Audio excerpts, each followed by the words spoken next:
ini-stylean yata tayo ni Kibuloy, mga kababayan. Bakit do? Ilang araw na nandoon sa loob ng mental. Ay, ano? Ano ba? Ano sinasa? Hindi, mali. Mali po ako, mga kababayan. Nandoon po sa loob ng ospital, sa heart center. Ilang araw na, mga bossing. Ito na yung sinasabi ko no? Na kung sakali na mangyari at makasuhan ng dating Pangulong Duterte sa Pilipinas, ganito ding style ang gagawin niyan, mga kababayan. Siyang extension. Ayan. Si Jibuloy, si Kibuloy, nandoon pa din sa heart center, mga kababayan. Umi-style to. Ako naniniwala ako umi-style to. Bakit to, mga bossing? Nung panahon na sila ay nagtatago, masaya pa sila. Nang-aasar pa sila. Binubwisit pa nila si Senadora Risa Ontiveros. Tapos ngayon, biglang meron ng mga nararamdaman, biglang masakit na ang puso. Naku, huwag kayong nag-aarte. May kasabihan niya ang matatanda, baka matuluyan ka, baka mahipan ka ng hangin dyan. Di ba?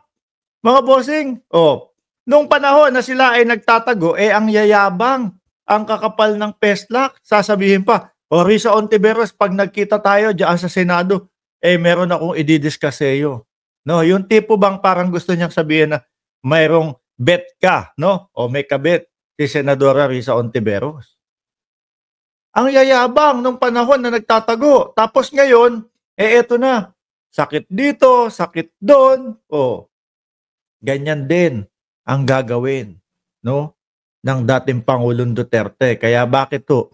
Kaya yung mga nagrereklamo, sabi, okay na yan, no? Wag na sa Pilipinas.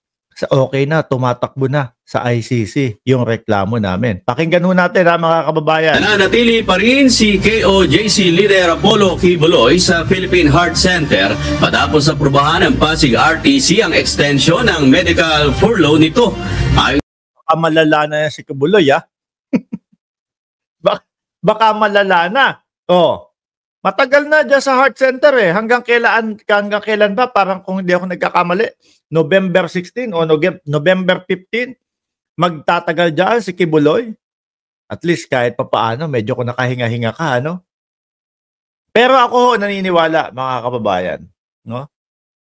Hindi ho ito, kumbaga, papayagan basta-basta, mga bossing. Dahil alam naman po natin kung anong style niyang mga yan Nakikita ko po, mga bossing, talagang bantay sarado ang Philippine National Police at hindi sila magpapalin lang doon sa kunyari merong sakit, doon sa kunyari masakit ang itlog, doon sa kunyari, naku, baka wetpacks ang masakit kay Jibuloy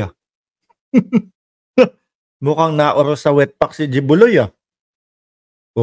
Baka hindi naman puso yan, Jibs, no? Baka na-jibs ka lang o baka naoros sa wetpacks doon sa oblo.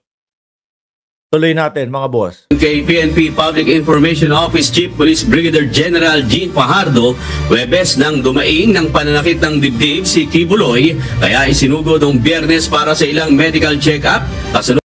Ang tagal naman din ng check-up. Ako, pagka chinek up ako, yung isang buo na, siguro tapos na ako ng mga 2 o 3 oras. Kasama na yung pupo ko, mga kababayan, at saka yung wiwi, kasama na x-ray at iba pa.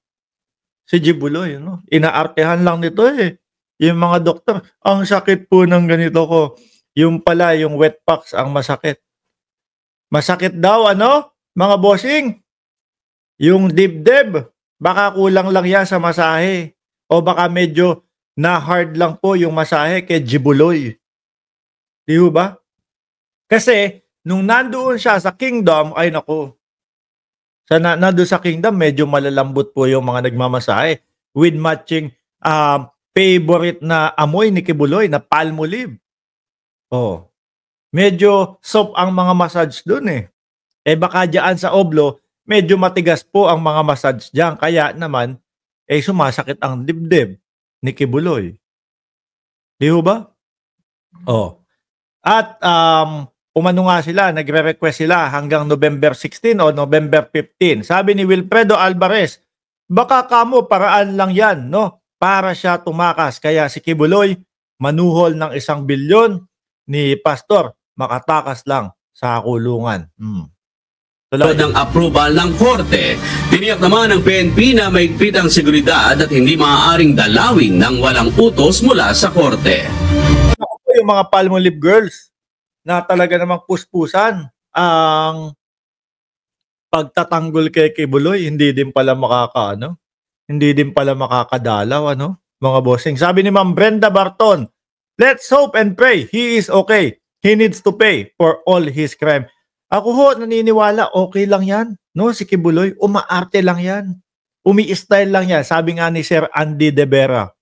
Sabi ni Lucia Pabo, nagdadrama lang yan. Part of strategy. If ako ang nurse dyan, ay nako, turukan daw ng vaccine. No? Kaya naman, nakita nyo mga boss yung style nila. Kaya naman wag na kayong magtaka doon sa mga nagrereklamo kay dating Pangulong Duterte na, bakit hindi nila kinakasuhan? Yun yung pinapaulit-ulit ng mga DDS Kasuhan nyo na! Nandyan na, umamin na, kasuhan nyo na! Ayaw. Kasi ganito lang ang kalalagyan. Yung kay dating Pangulong Duterte, napaka dali pong lusutan nun. Sabihin lang po mga kababayan, baka pwede kaming mag-request ng house arrest na lang kasi damatans na ako. Hindi ko na kaya doon sa Oblo. Papauwiin yan. Diyan kakulong. No? Tayong mamamayang Pilipino, akala natin, nakakulong naman, naka-house arrest naman okay na yun. Yung pala, mas masaya pa dahil na house arrest. Bakit ho? Yung matatanda yan ang gusto Nasa loob na lang sila ng bahay. Yung payapa. Sasabihin na lang sa'yo, Apo, bili mo na lang ako ng pangganchilyo. Apo, bili mo na lang ako ng mapaglilibangan. Dito na lang ako sa loob ng bahay. Pahinga. Napabuti pa, napa-okay pa. At parang pinaayos pa at pinagaan pa yung kondisyon ng dating Pangulong Duterte. Di ba? Kaya walang nagkakaso sa Pilipinas. Mas okay daw doon sa ICC. Nakareceive po through email ang PNP Custodial Center ng kopya po ng order ng RTC Pasig extending the medical furlough of Apollo Kibuloy hanggang November 16 po. Ayun, November 16. Yan ba yung sinasabi ninyo na abusado ang PNP? Tingnan nyo nga ang PNP, mga kababayan. Sinusunod lahat po ng naaayon sa batas. Sinusunod po lahat, mga kababayan, ng karapatan nila. Di ba, Jay Tamblique? Good morning sa iyo dyan. Dapat di magkaso ang Pinas kay Digonggong para doon siya makulong sa ICC. Tuloy. Ng 5 p.m. para po makumpleto yung mga medical examination na na-require po to check kung yung medical status o condition po ni Apollo Kibuloy po. So, dahil since may court order po, ay susunod po tayo doon. Yun ang sinasabi ko sa inyo, Pinapakalat nyo na abusado ang PNP, pinapakalat nyo na pinupwersa kayo at kung ano-ano pa ang ginagawa sa inyo ng PNP, pero yan yung mga hiling nyo, yung mga karapatan nyo, di ba, ibinibigay ng Philippine National Police. Kung pinupwersa kayo niyan or talagang hindi kayo binibigyan ng karapatan ninyo, wala, hindi papayagan yan dahil alam naman po at kita natin na arte lang ni Kibuloy yan. Malakas, yabang nung nagtatago, pero nung nahuli na, ayan na, kung ano-anong karamdaman na ang sinasabi na meron siya. Ganyan din ang mangyayari kay Roque, mga kababayan. Magugulat na lang po tayo, si Roque, mga bossing. Di ba, tahimik ngayon? Walang balita kay Roque, Pa-vlog-vlog lang si Roque, Nagugulat na lang tayo. Lumabas! No? Ang kaso ni Roque, kinasuhan ng human trafficking. Inakyat na. Ngayon, pinapahuli na si Roque. Mas magiging malala na ang pagtatago ni Roque niyan. Di ba? Tapos pagka nahuli mga bossing, may sakit din. Naku, kailangan ko po ng house arrest o hospital arrest. Bakit? Kasi po wala na si AR de la Serna, hindi na ako maturukan. Di ba? Gaganyan. Lahat po yan, mga kababayan. Baka umabot nga sa punto na may neck brace din po yan mga yan Sabi ni Wilfredo Atienza, isa pa yung dolphin na yan. si Roque Dolphin, dapat nasa rehas na rin niyang baklitang niya. Ay, bading ba si Roque? Annalisa Oso, sabihin mo nga, bading ba si Roque? Ako hindi ako naniniwala talaga. Hindi ako naniniwala dahil nga lalaking lalaki yung pagkakasabi niya na tignan natin kung mapapatopless natin si Ronnie Liang. Di ba?